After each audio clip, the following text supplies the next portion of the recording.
into another edition of It's Talladega.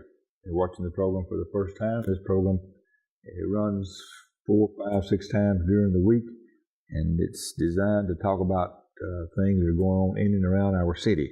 Sometimes we have business folks, sometimes ministers, sometimes singers, just a very diverse program. Today we're honored to have a longtime friend. I've been knowing the family for many, many years. He's a lifelong resident of Talladega, Mr. Marshall Pope. He's a writer, and we're just honored to have him on our program today. Mr. Marshall, welcome. And thank you for having me. Thank you, sir. Mr. Marshall has been with us before, and he's just come out with another book. We want to talk about that, and we want to just share with you some of the things that Marshall is doing in and around Talladega, some of the things he's got lined up later on in the year. And it's just indeed an honor to have Marshall with us, and a man that's doing well in the writing books and poetry and so forth. You hear about all these writers and all these folks throughout the country that achieves fame and fortune, and you don't hear a lot about maybe our local people. We always want to go out and reach and talk about those way out yonder. But we're just proud of our own local folks here and the progress they're making. Marshall, I know your mother and dad, Mr. Rufus Pope. He and I go way back. He's probably one of the best brick masons, probably in the world. He, through the years, he's super. He's just done a lot of work around Talladega. Everybody knows Mr. Rufus Pope. Your mother's name is Joyce. Joyce. Both of them long-time residents of Talladega. I guess lifetime residents. Lifetime. Your mother was who before she married? She was a Hardy. A Hardy. Okay. Did her folks live over behind the college over in that area? Childersburg. Childersburg, okay. Mm-hmm. And of course, Mr. Rufus is been around forever, as I said. Right. You have 3 brothers? 3 brothers. 3 sisters? 4 sisters? 3 sisters. So they was 7 of you. Right. Big family. Yeah. Had one bed and everybody, no. You hear people talking about all the time the way it was raised up. There's 8 and 10, 12 in the family. They had 2 beds. They slept in shifts. But you were born 1973. 73. Okay. Went to Talladega High School. You also went to Hal Henderson. Right. We knew it back in the old days when my wife went there as Northside. Okay. And at some point in time, they changed it to Hal Henderson. Okay. For you that are familiar with Talladega and familiar with Northside School and Hal Henderson School, there used to be a big water fountain, concrete water fountain out in the yard, playground area, and it had a lion's head mounted on it in concrete. And this is where the water came out. And then, of course, back in the, I don't know when it was, we've forgotten, but Donald Bates, Jane Bates, and Rex Sutherland, Mayor, and myself, and I, a bunch of us with the PTA, raised money. We cooked hot dogs at the ball games, and we did everything, raising money to build the bell tower. I think it still stands maybe over there. But the school now is closed down. Right. But you went to school there, 6 years, I guess. I did. Then where'd you go to junior high? Talladega High, junior high, or did you go to, where'd you go after the 6th grade? I went to the Dixon Junior High School. Right. Yeah. And then to the high school across the street. High school. Now, was a new school built when you went to high school, or would you go to, there on Elm Street? There on Elm Street. High school. Right. The new school had not been built at that time. No. Did you ever have Mrs. O'Reilly's? I did. Everybody had Mrs. O'Reilly's. Just never forgot Mrs. O'Reilly's. She was you probably got a lot of training from her. She was very much into reading and poetry and Macbeth and Ivanhoe and all those. Right. In high school, coming up, did you face the trials and tribulations that young folks face? I faced the trials and tribulations. I faced being bullied, and I faced. I'm a little surprised that anybody would be bigger than you as a bully. You're a pretty good man, yeah. Yeah, now I am. But then I was small, skinny, and I guess everybody go through that one time or another. But you learn from it, you grow from it, and hopefully some of my writings will help some kids that may be going through it now. Because I write poems dealing with bullying, some of it, and some I write dealing with hardship in your life. far as losing a loved one. Right. Did the bullying, and we've not talked about this before we came on the program, but I know Mr. Marshall, and I think we've been friends forever, so we're just talking, and maybe we'll share some things that might be helpful to you. But do you think you were bullied because of the color of your skin, or because of where you lived, or just? No, I think. Did you play any football or sports or anything? I did. I played a little sports. No, I think it was just kids being mean.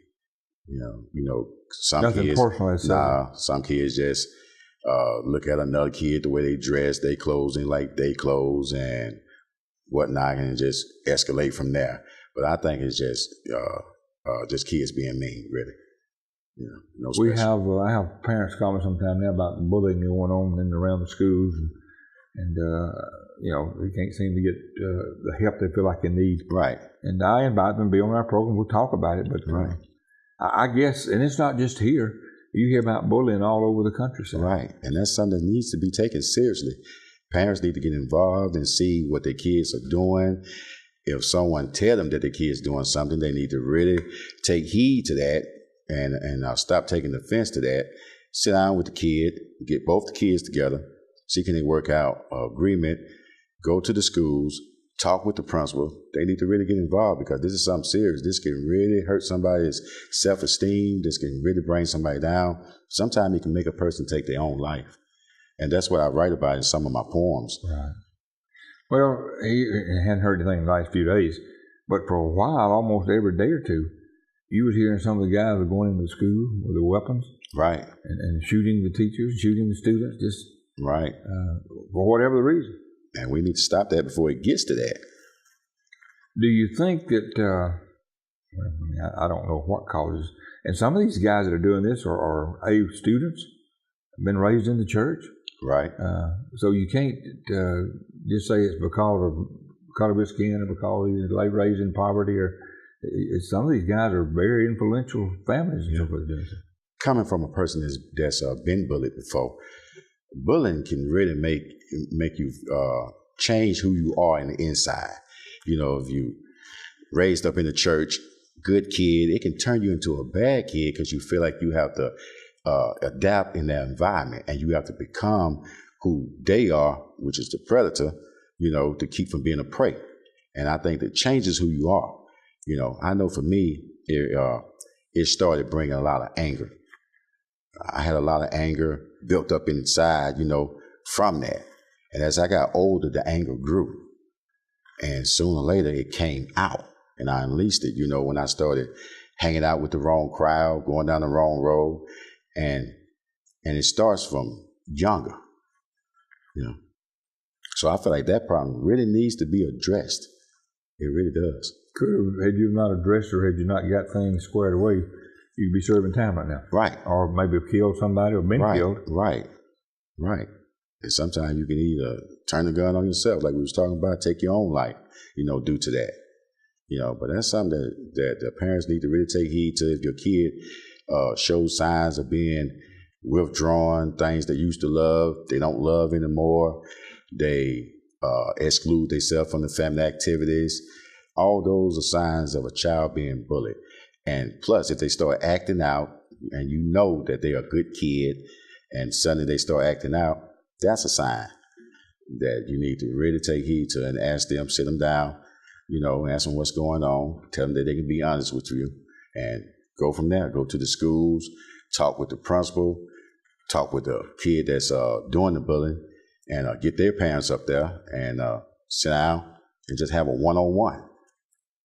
Do you think that the teachers or the folks in control have lost control in some degrees? I think they ain't taking it. Parents have lost control of the youngins? I think they ain't taking it serious because in society nowadays, everything is comical. Everybody feels like everything is funny. So when children are making fun of another kid, sometimes the teacher laughs themselves and consider it just being a joke. But sometimes it's not a joke. Sometimes it's actually hurting that child. And I think the teacher's just not taking it seriously. They're really not. Do you think, do you have any reason to think that maybe some of the teachers, the principals, hands off because if we say anything to this man, it looks like we're picking on him, it looks like it becomes a racial issue because we're trying to correct him. Do you think this could come into play in some cases? Myself, if you got God in your heart, and a lot of people, in those positions claim to be Christian. And if you got that in your heart, then you wouldn't think about that. You would think about the child first, regardless of color. You think about the child, the child well-being. You would think about all that. And I really think that, the teachers need to be counseled, sat down and had a meeting. Somebody need to counsel them before they take the job as really being a teacher, to inform them of how serious this matter is, because we're losing our kids to this bullying. And these kids that's doing this is getting older, and they are inflicting that violent behavior in society. Do some of this, you think, having been in school, we'll talk about some of your background just a little bit, but they get caught up in the want to be accepted society. Right. They start doing their marijuana, their crack, their alcohol, and next thing you know, they've lost control. Right. Absolutely. That's another thing. Sometimes being bullied, the kids will turn to drugs, because they feel like no one's listening. No one feels their pain. And so that's what I started including inside my poems. I started including different poems regarding that matter to let people know that I do feel your pain, And so several poems I wrote regarding bullying, and some of them I might place on my Facebook page. The first book you wrote was The Struggles of Love. Right. Love to Hate, The Price of Love, To Remember, Poem Cry, Beginning of the End, Reborn Love. This was written before you found your true love. Right. You and your wife been married how long now? 23 years. 23 years. And my wife and I have been married 58 years. I married when I was 16. I tell everybody I married her for her money. She was making $1 an hour and working in the mill, and I was working at Quick Check making 50 cents an hour. So I married her for her money. It worked out real good. She's still making more than I am. Okay. No, but ours has been a good marriage, and this is a book of poetry. Right. It says the struggles of love. Right. Friends before lovers. I need you to need me. You won't always love me, no matter what. How did you choose to write a book? You got some good poetry here. How did you choose to write a book like this? Based on? I used to just write poems and write my feelings down. From the heart? From the heart. And are they from experience coming up? Or? Yeah, from experience. And some of them just emotions and feelings that I might have had towards, like a crush or something. And I just used to just jot everything down, and it became an outlet. It became an outlet for pain. It became an outlet for any kind of emotion that I may have been feeling during that time. You won't always love me, no matter what. Right. This is unique. Inspirational note, dying inside. Right. Pain and confusion can only be conquered by the knowledge of one's existence. We are descendants of legends, and together we are the children of God. You do a lot of relation to, you refer to God and to religious, your personal belief in a lot of these. Here's the price of love. It says, for every sin I have committed, God has punished me for my crimes. But having my heart broken by you, is that your sin or mine? It's going to prison and getting shot, payback for being a thug. I didn't want to live without you, so is death the price I pay for your love? This is some good poetry. And a lot of times I take other people's pain. Somebody that's close to me, I might see them going through something, and I might go back and write about it. Inspires you to write it. Right. And that was before I found God. And it's amazing because I always had God inside of me, but during that time I hadn't truly found my purpose. I hadn't truly found my way in life. And it's amazing because I included God in a lot of my early writings. This, Who Am I? Now, is this the life story. Life story about you. Coming of age, pursuing a rap career, and in the rap industry, a lot of people don't understand that, a lot of their favorite rappers sometimes are acting. Sometimes the lifestyle that they portray, they're not really living. And at the time that I started pursuing a rap career, they was more in tune of wanting you to be more of a gangster rapper, more of a hardcore rapper. But mine was, I was like a reality rapper. I wrote about things around the neighborhood that I may have saw, things that was going on, and I tried to give the world a window. But it's hard trying to make it as a rapper if you don't go along with the company's view to sell records. It says here, first love. High school was no different than junior high for me. I received the same one-sided teaching on white history. I was suspended every other week for various misbehaving, skipping class, disrupting class. You name it, I'd done it. My attention span was lost long before my first year of high school. I rebelled in every way possible. I guess I was no different from many other young black males that felt the education system failed them. I argued with teachers and fought with students. I was becoming a problem no one wanted to deal with. Why do you, was this a reality or during this time? During that time. Was this actuality?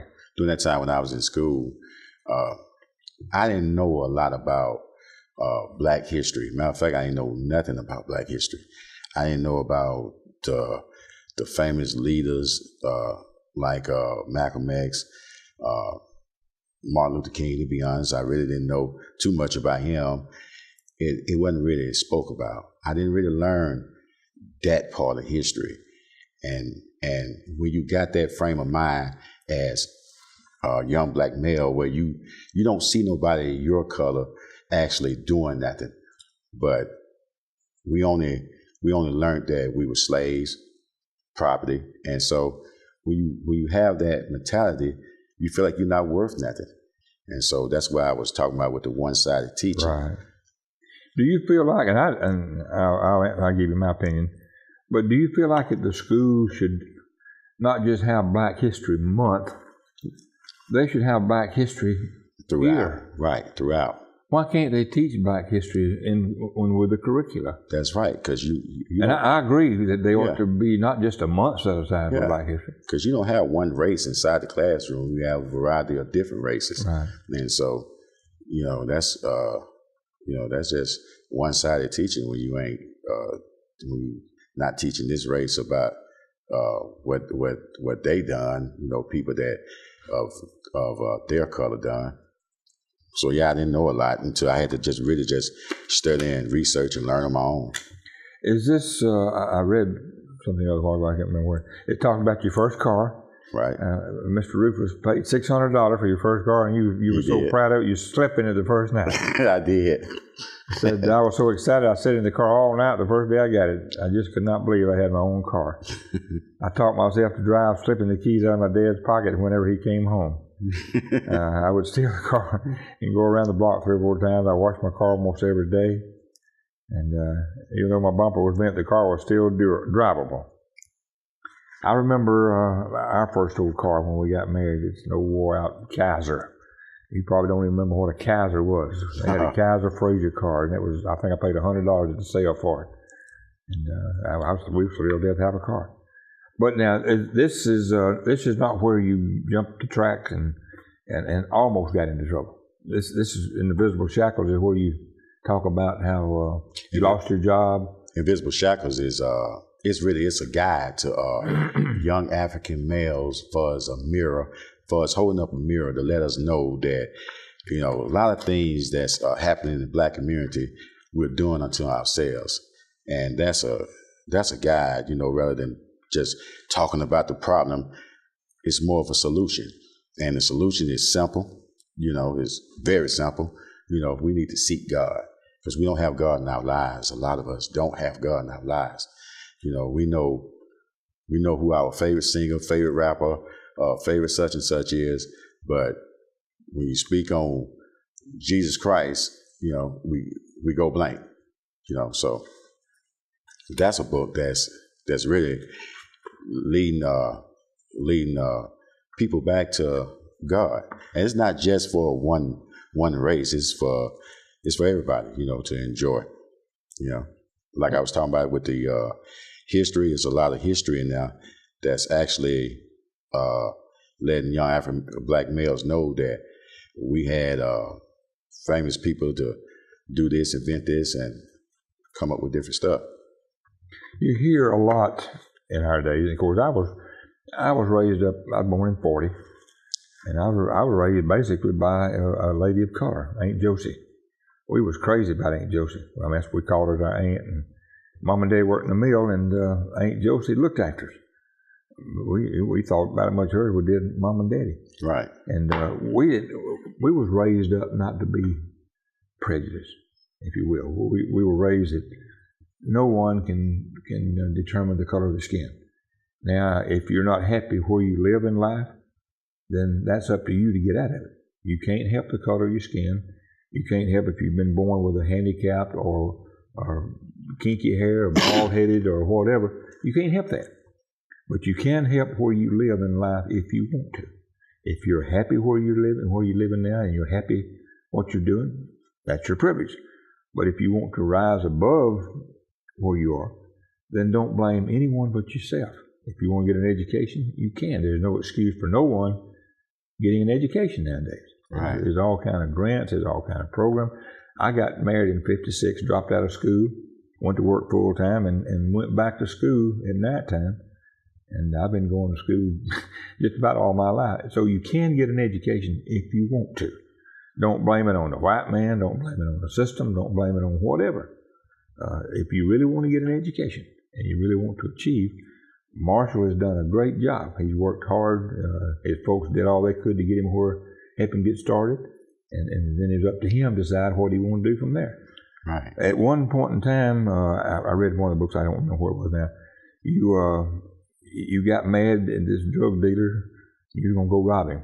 That was Who Am I? Who Am I? Okay, that's what I was looking for, but I couldn't find it. So, share, we still got another 7-8 minutes. Share a little bit in this camera here about how you almost wound up in prison. Well, I felt like at the time, I felt like I was owed money for certain concepts of rapping that I had done. And that guy was managing me at the time, and I felt like he owed me, and so I went with a couple more guys, and we went and robbed him. You actually did rob him? Yeah, I felt like I got what I was owed. But I guess I'm referring to one where the police got you, they stopped you. You pulled in the road, you went to rob this guy, and you pulled in the road. That was another. That was a different. Yeah, and the police. This is where you almost really got in trouble. Yeah, police stopped me, prevented me before I had a chance to do it, and that was, that was good because that was a wake up call for me, to let me know that I wasn't untouchable, that I could actually get caught, So I don't condemn that for everything I learned. It's a blessing. People, I tell them all the time, people don't realize how close they are to getting in trouble or going to prison. Just that quick. Yeah. You can make a decision, make a move, and it'll come back to bite you, come back home to the rest of your life.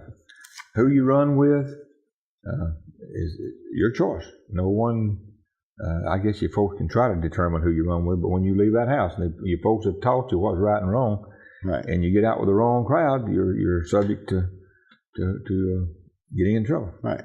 You have another book, we don't have a copy of it, but the struggle continues. Right, and that's my 5th book, Blind Faith. And next year, I will be coming out with my final and last book for now. It's called Teardrops of Inspiration, because next year, God has placed on my heart to do a mission what we call Post-Inspirational Mission. And during that time, I will be visiting Presbyterian homes, nursing homes, detention centers, prisons, shelters for battered women, orphanage, providing clothing and food to the homeless, all around Alabama. Mother's Day dinner, Father's Day dinner, passing out toys to the kids. And this mission would be to inspire and and share my life story, my testimony, and to pass out my books. And I want to urge you, please support me and buy any one of my 5 books, because all the proceeds from my book sales will be going towards this mission. You know, it's time we not just talk the talk, it's time we walk the walk. You know, I want to take the church outside the church. And it's going to be real religious, but I'm not going to preach to the people. I'm going to inspire the people, because that's what God placed on my heart, to be an inspiration to the world. And that's what I want to do. And also, I want to recite my first poem I ever wrote. Go ahead. You know, it's called Who Am I? 16 years old. Who am I? Where's my home? In a world surrounded by millions, yet I feel alone. Am I alive? Am I dead? Are my dreams only fantasies of the confusion in my head? Can I not love? What makes one hate? Unanswered questions as these have destroyed my fate. So I am denied to feel with this thing called the heart. If life is so precious, then why must it be so short? For wealth, we kill, cheat, and lie. In this bought and sold world, is there nothing money can't buy? Only 2 words describes my dreams, wishes, and hopes. Life or death. Why can't I choose both? I am only a shadow of my own existence. The only passion I feel is the passion for revengeance. This world has mocked me through my experience with pain. There's no more I can lose and no more I can gain. When my spirit leaves the ground for its journey to the sky, may we all meet again in our next lives. Who am I? Fantastic. That's great. No one, folks, especially young folks you're watching, no one can hold you back but yourself. The black man, the white man, the politicians. You get a good education, that's one thing that the government can't take away from you. A good education. You say, well, I don't need an education. Yeah, you do. You may want to barber the rest of your life. I've enjoyed barbering through the years. I've got a doctorate degree. I'm probably the most educated barber in the world, and I'm cutting hair for a living. I enjoyed what I'm doing. I also serve as mayor of the town. But don't drop out of school. If you need that education regardless of what you're going to pursue in life. Absolutely. Get a good education and be respectful. I go into places sometimes, and some of the clerks, I don't know how they even got a job. They're so disrespectful to the people. Be respectful. Treat everybody like you would want to be treated yourself. And if someone tries to knock you down, get up and keep moving. Right. Don't stay down. Get up and say, hey, I don't have to put up with this stuff. Don't be disrespectful. Just move on around and keep moving. But Marshall, I appreciate you, man. You're an inspiration. I know your folks are proud of you. We didn't tell. We said Mr. Marshall Pope, Miss Joyce Pope. Your wife is Lori Pope. Lori Pope. And the name of your children? You got 3 children? 4 children? Right. 3 children. Aldred, Diamond, Bianca, and Chantel. I know you're proud of them, and I know they're proud of Absolutely. I got one that's going to follow behind me, and that's Chantel. We got about time for about a 30-second, 20-second rap. Okay. Go off the air with a fast-moving rap. Caught him off guard. Yeah. You got about 10 seconds now. Okay. A quickie. I learned a valuable lesson through all the chaos and blessing, but now I walk with God. Don't continue to test me. The past aggression is gone, but the passion of a thug remains. You can never take away what God told me to claim. So respect the crown from the King of all kings. Call me that broken rose of the angel with no wings. And I continue to bloom and keep growing in time. You might have owned the moment, but this year is mine. So watch me shine and keep doing my thing. When my mission is done, take me to the King.